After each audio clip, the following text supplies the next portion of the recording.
Neste vídeo, um texto escrito pelo pastor Eliezer Coren, narrando a história da fundação da Assembleia de Deus Ministério do Ipiranga, São Paulo, texto este publicado no Jornal Mensageiro da Paz em janeiro de 1983.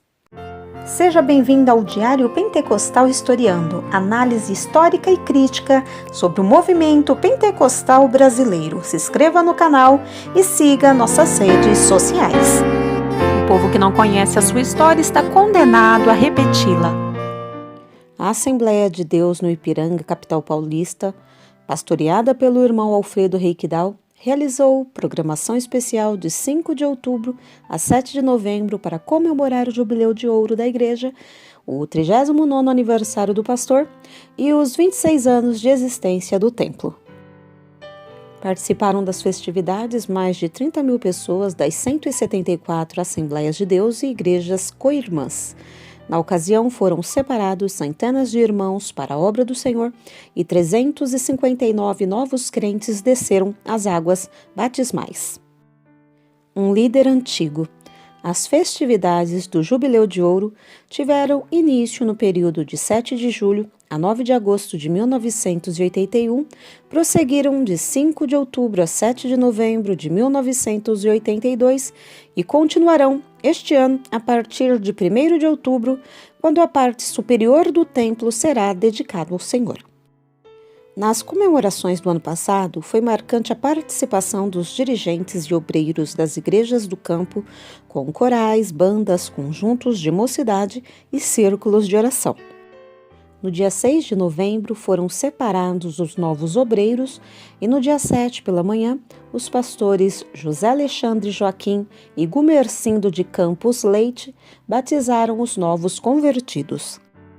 O ex-presidente da República, Jânio Quadros, visitou a igreja com numerosa comitiva, ocasião em que, baseando-se na Bíblia, falou a um auditório de mais de 5 mil pessoas.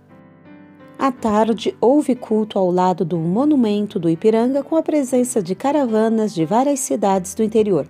As festividades foram encerradas à noite com a participação de 3 mil pessoas. A Assembleia de Deus no Ipiranga tem igrejas em São Paulo e mais 5 estados além do Distrito Federal. Possui 40 mil membros arrolados, além dos congregados e crianças. O grupo de obreiros inclui 200 pastores, 800 presbíteros e aproximadamente 3 mil diáconos, auxiliares e cooperadores pertencentes a 800 igrejas e congregações. A cada ano são batizados em todo o campo de 1.500 a 2.000 pessoas.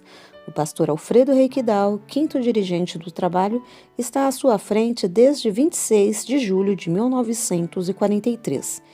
Ele exerce o ministério pastoral há pouco mais de 43 anos, tendo sido consagrado em Curitiba, Paraná, pelo saudoso pastor Bruno Skolimowski. Converteu-se a Cristo em 1930, aos 15 anos de idade, na capital paranaense, sendo um dos primeiros crentes da igreja local. Além de ser um dos líderes nacionais, Alfredo Reikdal é também o mais antigo pastor das Assembleias de Deus em atividade no estado de São Paulo, já que no mesmo mês de sua consagração foi enviado para a cidade de Itararé. A igreja no Ipiranga foi fundada pelo evangelista Vitalino Piro no dia 29 de junho de 1931, na casa de Dona Josefina, na rua Arcipreste Ezequias, na Vila São José, bem perto dos jardins do atual Parque da Independência. Vitalino já realizara cultos junto ao Monumento da Independência, onde sofrera perseguição e até apedrejamento. Nessa primeira reunião na residência de Dona Josefina, que ainda não era crente, ela própria e Carme Triston Ruiz entregaram-se ao Senhor. Com essas duas conversões começou a Assembleia de Deus no Ipiranga. O dia muito frio não impediu que o irmão Vitalino batizasse as 2 novas crentes no riacho do Ipiranga. A irmã Carmen Ruiz, que sofria de bronquite asmática, recebeu a cura durante a imersão. No momento do batismo, o Senhor mostrou-lhe em visão um templo suntuoso erguido à margem esquerda do riacho, longe dali, com uma torre em cujo topo havia algo que girava. Hoje, o templo no Ipiranga tem um relógio giratório sobre uma torre. outros irmãos que se converteram mais tarde na casa da irmã Josefina foram Carmen Fernandes e esposo, Josefa Ruiz, Teodora Fernandes e a irmã Encarnação. As duas últimas ainda estão vivas. Vitalino Piro abandonou os irmãos por algum tempo. Quando voltou, transferiu o trabalho em 6 de outubro de 1931 para a casa de Neves Torrecilha, na Vila Independência. Naquela noite, o Senhor salvou 25 pessoas, entre as quais Francisco Triston, sua esposa Isabel Triston e a filha Carmen, na época com 12 anos, e agora a mais antiga crente em atividade no Ipiranga, dirigindo o círculo de oração.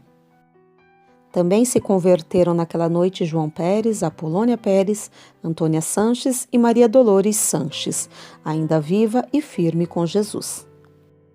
Esses novos convertidos desceram as águas batismais a 12 de outubro de 1931, em cerimônia oficiada pelo próprio irmão Vitalino. À noite foi celebrada a primeira ceia no Ipiranga. No decorrer de 1932, 100 novos convertidos foram batizados nas águas. No decorrer de 1932, 100 novos convertidos foram batizados nas águas. Vitalino já falava em construir um templo e, como a casa de Neves Torrecilha já não comportava o número de salvos, ele determinou que todos congregassem na igreja-sede, localizada na Rua Vilela, 59, pastoreada pelo missionário Samuel Edilum. Vitalino Piro deixou outra vez os irmãos, mas eles não desvaneceram e continuaram as reuniões na residência de Neves Torrecilha. O número de fiéis aumentou então para 200. As ovelhas do Senhor não ficaram sem assistência espiritual, pois recebiam visitas dos missionários Samuel Edilum, Jan Sorin, Gustavo Bergstrom e dos irmãos Ernesto Iannone e Heli Martins. Entre os que se converteram nesse tempo estão Helena Nieblas Palácio e suas irmãs Lúcia, Francisca e Teodora, além de seus pais. As 3 primeiras irmãs permanecem em atividade. O templo. A maioria dos crentes da igreja da Rua Vilela morava no Ipiranga, mas havia algumas irmãs idosas que tinham dificuldades de ir até lá. A solução encontrada por Francisco Triston, já diácono, foi a de construir ao lado de sua casa um pequeno salão para cultos. Entretanto, o trabalho central do Ipiranga ficou sendo o da Rua Sorocabanos, transferido da casa de Neves Torrecilha em outubro de 1933. O quarto salão de cultos no Ipiranga foi inaugurado em 14 de julho de 1934 por Samuel Edilum. Era um salão para 120 pessoas, construído por Francisco Triston, que em 1937 passou a dirigir os cultos com seu cunhado João Pérez. Francisco Antônio e Emma Lasnou, convertidos nessa época, estão ainda firmes na obra do Senhor. A congregação transferiu-se provavelmente em setembro de 1937 para seu quinto salão na Rua Lorde Cochrane, 686. Em novembro de 1937, o evangelista Heli Martins assume a direção do trabalho no Ipiranga, organizando um pequeno coral e a escola dominical. O evangelista Heitor Vieira da Rocha, terceiro dirigente da igreja, tomou posse em abril de 1939. No ano seguinte, inaugurou novas congregações no bairro de Pompeia, zona oeste da cidade, e nos municípios de Rio Claro, Sorocaba, São Roque, Jundiaí e Atibaia. A sexta sede do Ipiranga foi instalada no número 546 da Rua Lorde Cochrane e em janeiro de 1942 a congregação se transferiu para a Rua Bento Vieira, número 52. O quarto dirigente da igreja chamava-se Carlos Leonardo Areno, mas em sua gestão, acontecimentos contrários à boa ordem começaram a prejudicar o andamento do trabalho. Foi empossado então, interinamente, o pastor Alfredo Reikdal, que era vice-presidente da Assembleia de Deus no bairro do Belém, na capital paulista. No ano seguinte, ele e sua esposa Teresa foram oficialmente recebidos como membros da igreja, que naquela época tinha 172 membros em todo o campo, abrangendo a sede na Rua Bento Vieira e mais 3 congregações, Jabaquara, Amador Bueno e Itatiba. Uma das primeiras iniciativas do novo pastor foi organizar a congregação de Itapevi.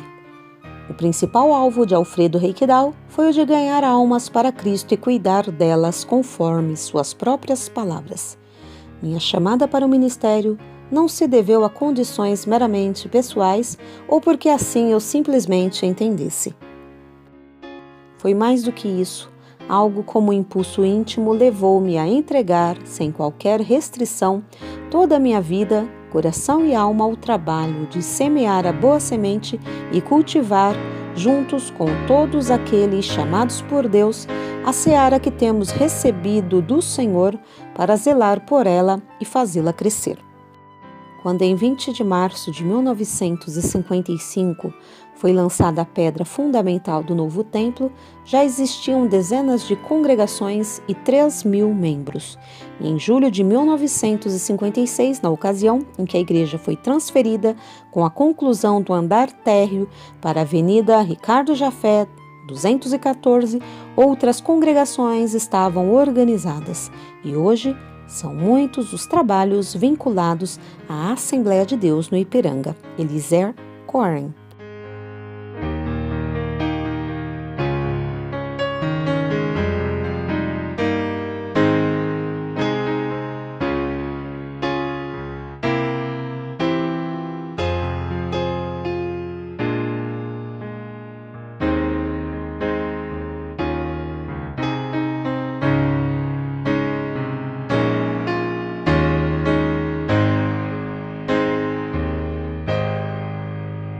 Porque nada podemos contra a verdade, senão pela verdade. Segunda carta aos Coríntios 13:8. Se você gostou do conteúdo deste vídeo, se inscreva no canal, deixe o seu joinha, compartilhe e ative o sininho para receber do YouTube as notificações dos novos vídeos.